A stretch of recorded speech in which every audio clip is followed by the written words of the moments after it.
রাজধানীর বাড্ডায় একটি ভবনে বিস্ফোরণে একজন নিহত হয়েছেন। এ বিষয়ে আরও জানাতে ঘটনাস্থল থেকে যোগ দিচ্ছেন সহকর্মী কামরুল হাসান। সরাসরি চলে যাচ্ছি তার কাছে। কামরুল, বাড্ডার তো একটি ভবনে বিস্ফোরণে একজন নিহত হয়েছে, কিভাবে বিস্ফোরণ এবং হতাহতের ঘটনা আর কোনো ধরনের খবর আপনার কাছে রয়েছে কিনা? শান্তা, আপনাকে ধন্যবাদ। আপনি যেমনটা বলছিলেন, আমি এই মুহূর্তে অবস্থান করছি রাজধানীর বাড্ডার ডিআইটি 4 নম্বর রোডে। এখানে আজ ভোরের দিকে একটি ভবনে বিস্ফোরণ হয়েছে। আপনি নিশ্চয়ই আমার ক্যামেরায় দেখতে পাচ্ছেন ধ্বংসস্তূপের ছবি বা এখানকার কি পরিস্থিতি। একটি বিষয় আপনাকে জানিয়ে রাখতে চাই, এটি একটি আবাসিক ভবন।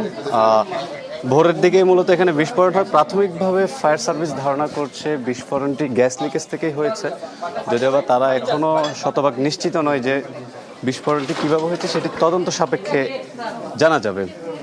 আপনাকে একটি বিষয় আমি জানাতে চাই, এখানে এই বিস্ফোরণে একজন নিহত হয়েছেন এবং একজন আহত হয়েছেন। আহত যিনি হয়েছেন তার নাম শান্তা, তিনি ঢাকা মেডিকেলে চিকিৎসাধীন আছেন, এবং আরেকজন নিহত আছেন তিনি এখানে বিস্ফোরণেই নিহত হয়েছেন এবং তার নাম হচ্ছে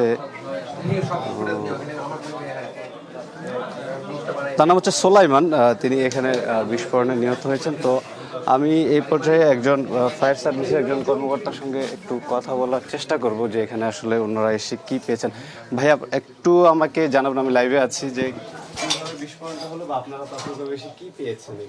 আপনারা জানেন যে 6টা 43 সময় আমরা সংবাদ পাই যে মধ্যবাড্ডা একটা 3তলা ভবনের নিচতলায় একটা এক্সপ্লোশন হয়েছে। আমরা তাৎক্ষণিক বারিধারা ফায়ার স্টেশনের একটি টিম দ্রুত ঘটনাস্থলে চলে এসে আমরা একজন নিহত অবস্থায় দেখতে পাই। রোডের ওই পাশে একটা রেস্টুরেন্টে সে কাজ করতেছিল, ওইখানে সে মারা যায়। আর এখানে একজন মহিলা ছিল, তাকে উদ্ধার করে ঢাকা মেডিকেল কলেজে প্রেরণ করা হয়েছে। তবে এখানে যে এক্সপ্লোশনটা হচ্ছে এই রুম থেকেই মূলত সূত্রপাতটা হয়েছে। আমরা প্রাথমিকভাবে যেটা ধারণা করছি যে এইখান থেকেই দুর্ঘটনাটা ঘটছে। তবে এই মুহূর্তে ভবন নিরাপদ আছে। ভবনের প্রত্যেককে আমরা সরিয়ে নিরাপদে নামিয়ে নিয়েছি, আপাতত কোনো সমস্যা নেই। আর যে ভিকটিম উনি ঢাকা মেডিকেলে।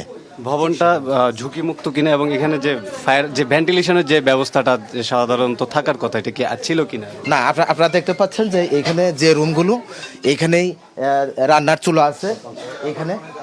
এখানে ভেন্টিলেশনের তেমন একটা ব্যবস্থা নাই। তবে ভেন্টিলেশনের পর্যাপ্ত ব্যবস্থা থাকলে মনে হয় এই ধরনের দুর্ঘটনা রোধ করা সম্ভব হতো। শান্তা, আপনি শুনছিলেন যে ফায়ার সার্ভিসের একজন কর্মকর্তা আমাদেরকে ব্রিফ করছিলেন যে এই ভবনটিতে ভেন্টিলেশনের যে যথাযথ যে প্রক্রিয়া সেটি ছিল না, যার কারণে ফায়ার সার্ভিসও ধারণা করছে যে এই কারণে এখানে বিস্ফোরণটি হতে পারে। তো এই ছিল আমার কাছে রাজধানীর বাড্ডার ডিআইটি রোড থেকে বিস্ফোরণের সবশেষ খবর। শান্তা। কামরুল, আপনাকে ধন্যবাদ।